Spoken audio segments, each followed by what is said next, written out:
Le chat miaule, le dindon glougloute, l'éléphant barille, la fourmi, non, on va pas vous la faire celle-là. Mais les abeilles, les bourdons, ils vrombissent comme les avions, car le vrombissement, c'est un phénomène physique généré par des turbulences aérodynamiques qui font obstacle à l'écoulement de l'air.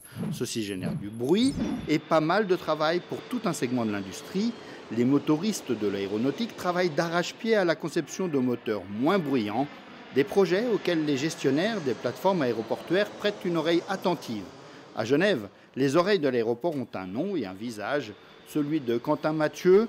Il gère un parc de micros répartis sur un large périmètre tout autour de l'aéroport. Le système permet de faire des statistiques annuelles, mensuelles, de suivre le bruit des avions et puis également de répondre aux différentes remarques, plaintes, demandes d'informations de la part des riverains, de la part de la direction de l'aéroport. Le premier système de mesure du bruit a été inauguré dans le début des années 70. C'est dire que Genève Aéroport n'a pas attendu d'accueillir 15 millions de passagers par an pour s'intéresser à la question. Les technologies, elles, n'ont jamais cessé d'évoluer.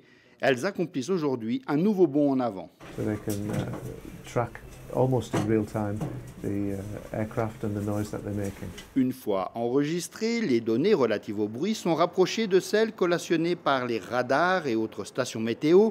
L'idée, c'est de ne pas additionner des pommes et des poires en confondant le bruit des avions avec celui des motos ou du tonnerre. Cette analyse permet la mise en place de diverses mesures de lutte contre le bruit.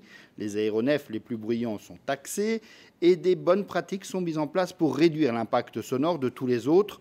Et ces efforts portent leurs fruits. Malgré l'augmentation du nombre de mouvements, le bruit des aéronefs n'a quasiment pas augmenté depuis 20 ans.